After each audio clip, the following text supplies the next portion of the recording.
আসসালামু আলাইকুম রহমতুল্লাহ বারাকাতুহু। পরম করুণাময় আল্লাহর নামে শুরু করছি, যিনি আমাদেরকে সৃষ্টি করেছেন। Voice of Abdullah official channel থেকে আবদুল্লাহ বলতেছি। পৃথিবীর যেখান থেকে আমার চ্যানেলে যুক্ত হয়েছেন সবাইকে স্বাগতম। 2024 সালে 5ই আগস্ট মাননীয় শেখ হাসিনা যখন তিনি ভারতে অবস্থান করতেছেন, সেই ধারাবাহিকতায় বাংলাদেশে অনেক আন্দোলন হচ্ছে এবং সেটিকে আমরা বলতে পারি গৃহযুদ্ধের দিকে যাচ্ছে। বাংলাদেশের মানুষ একে অন্যের সাথে যেভাবে যুদ্ধ করছে, সেই ধারাবাহিকতায় আজ এবং গতকাল এর আগে থেকে বাংলাদেশ এবং ভারত সীমান্তে বিজিবি এবং বিএসএফ তাদের মধ্যে আবারও উত্তেজনা দেখা দিয়েছে। সেই ক্ষেত্রে বাংলাদেশের মানুষ সেখানে অবস্থান করছে এবং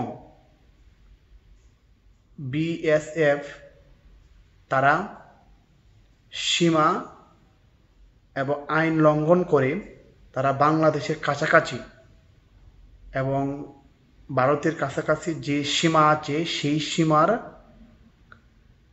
পাশে তারা কাঁটাতারের বেড়া স্থাপন করতেছে। এটি কিন্তু আন্তর্জাতিক একটি আইনের মধ্যে সীমা লঙ্ঘন। কমপক্ষে একটি আইন আছে যে দুই দেশের মধ্যে যে সীমাটি হচ্ছে, এই সীমানা থেকে কমপক্ষে তাদের নিজস্ব ভূমিতে একটু দূরে সেখানে তারা যে কোনো দেওয়াল অথবা কাঁটাতারের বেড়া তারা দিতে পারবে। কিন্তু তা না করে তারা কি করছে, একেবারে সীমানার কাছাকাছি তারা এই বিএসএফ ইন্ডিয়ার যে বাহিনী আছে, ভারতের যে বাহিনী, তারা কি করছে, সেখানে কাঁটাতারের বেড়া স্থাপন করতেছে। সেই উত্তেজনায় বাংলাদেশের একজন সাধারণ মানুষও সেখানে হত্যা হয়েছে। সে চিকিৎসাধীন, ডাক্তার তাকে মৃত ঘোষণা করে হসপিটালে বাংলাদেশের। এখন এই যে কাঁটাতারের বেড়া বিএসএফ বাহিনী স্থাপন করছি, সেই ধারাবাহিকতায় বাংলাদেশের সাথে যে কোনো সময় একটি সংঘর্ষ শুরু হয়ে যেতে পারে।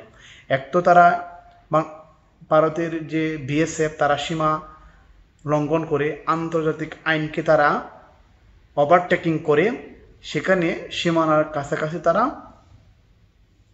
কাঁটাতারের বেড়া স্থাপন করছে। এটি কিন্তু একটি জঘন্যতম অপরাধ।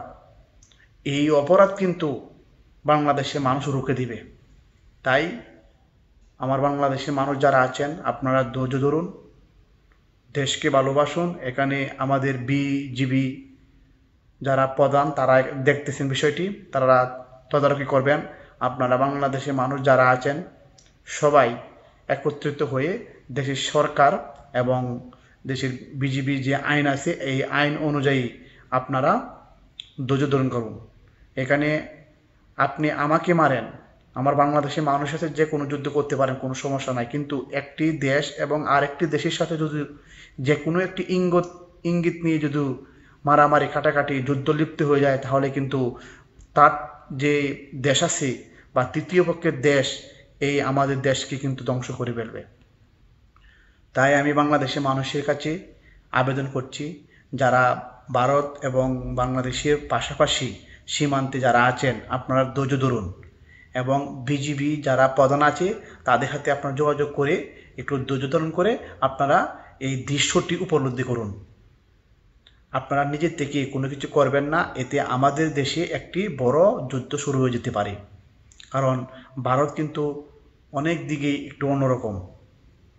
আমি এতটুকু বললাম, তাই আপনাদের ভালোবাসা রেখে যে একটি আদেশ উপদেশ না, এটা আমাদের দায়িত্ব হিসেবে যে আপনারা ধৈর্য ধরুন এবং বিজিবি যারা সদস্যরা আছে, সেনাবাহিনী যারা আছে, তাদের আশ্রয় নিয়ে এখানে যাতে যুদ্ধ না হতে পারে আপনারা সেদিকে খেয়াল রাখুন। তাই আমি বাংলাদেশের যে ভারত সীমান্তে যে মানুষগুলো আছে তাদেরকে আমি আশ্বস্ত করে ধৈর্য ধারণ করার ব্যবস্থা করছি। আপনারা সেদিকে খেয়াল রাখুন এবং সেনাবাহিনী বিজিবির কাছে আপনারা আস্থা রাখুন। সেই আশা ভরসা রেখে আমি আপনাদের মাঝ থেকে বিদায় নিচ্ছি। দেখা হবে পরে কোনো ভিডিওতে ইনশাল্লাহ। আসসালামু আলাইকুম ওয়া রাহমাতুল্লাহি ওয়া বারাকাতুহু।